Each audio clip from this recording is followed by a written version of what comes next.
সবার সভাপতিত্ব করছেন আমার বিএনপি ছাত্র দলের সভাপতি সংগ্রামী খান আফতাব। আর আমার দুই থানার অর্থাৎ মহাগাড়া থানার নড়াগাতি থানার প্রশাসন উপস্থিত আছে, আরও আসছেন প্রায় 12 কর্মকর্তাও আসছেন নড়াগাতির।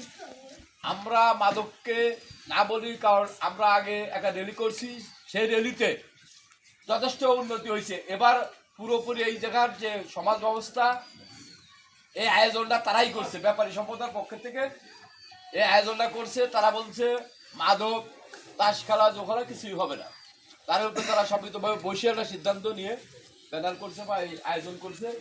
এই আয়োজক কমিটিকে, আয়োজক যারা করছে তাদের সকলকে মাউলিনার বিএনপির পক্ষ থেকে, থানা প্রশাসনের পক্ষ থেকে তাদের ধন্যবাদ জানাচ্ছি যে তারা এই সুন্দর আয়োজন করছে। আমি সাথে সাথে আর একটা সম্প্রদায়ের আছে, তাদের সভাপতি করছে আজকের এই ইসের, তারাও অনুরোধ করবো তারাও যেন এর সাথে সামিল হয়। এটা আমাদের আরও থানা প্রশাসন চলে আসছে, এই সাথে তারা সামিল হয়। এই অনুরোধটা আমি আমার ব্যক্তিগত সভাপতির কাছে অনুরোধ করছি। এবারে আপনারা 2-4 মাদকের পক্ষে, মাদকের বিপক্ষে হয়ে আপনারা একটু কিছু কথা বলেন। থানা প্রশাসন আছে আমাদের, থানা আরো কর্মকর্তারা তুমি করো ভালো। সামনের থেকে বলবে তারপর চিন্তাটা করতে হবে। এই ব্যানারটাই ঠিক আছে, হ্যাঁ, ব্যানার নিয়ে দুজন পিছনে দাঁড়াতে আর সুন্দর হইতো।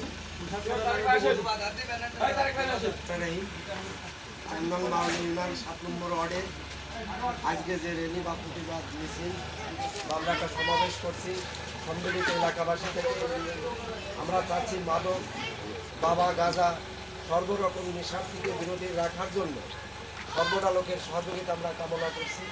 সেই উদ্দেশ্যে আমরা এই মহান মিছিলের আয়োজন করছি। আমরা আগামীতে যাতে প্রশাসনের সহযোগিতার মাধ্যমে সর্বপ্রকার ব্যবস্থা নিতে পারি, এরকম জানি মাদক যাতে আমাদের ভিতরে না থাকে, কেউ যাতে গোপনীয়ভাবে বিক্রি না করতে পারে, কোনো প্রকার আগামী শিশু যাতে ভবিষ্যতের দিক লক্ষ্য করে আমরা সর্বপ্রকার হাতে হাত রেখে সবাই সম্মিলিত হয়ে প্রতিরোধ করা যায় কিভাবে, সেই কাজটা আমরা সবাই মিলে করার সহযোগিতা কামনা করি। আমাদের উপস্থিত বিএনপি অঙ্গ সাংগঠনিক লোক, বিভিন্ন ভাইরা এখানে উপস্থিত আছে সম্মানীয়ভাবে, তাদেরও আমি কাছে সহযোগিতা কামনা করব যে আমাদের এই ক্ষুদ্র এলাকার মধ্যে যাতে এই ধারণার কোনো ক্ষুদ্র যে জাতি আমরা বসবাস করি, আমাদের ভিতরে যে মরণ যে একটা নেশা আস্তে আস্তে জর্জরিত হয়ে যাচ্ছি, আমাদের প্রতিটা ঘরে ঘরে এর থেকে যাতে আমরা সহযোগিতা পাই বা এর থেকে বিরতি থাকতে পারে, সেই রকম সহযোগিতা বা সেইভাবে আমরা আশাবাদী। আমার সংক্ষিপ্ত বক্তব্য আমি এই পর্যন্ত রেখে শেষ করছি।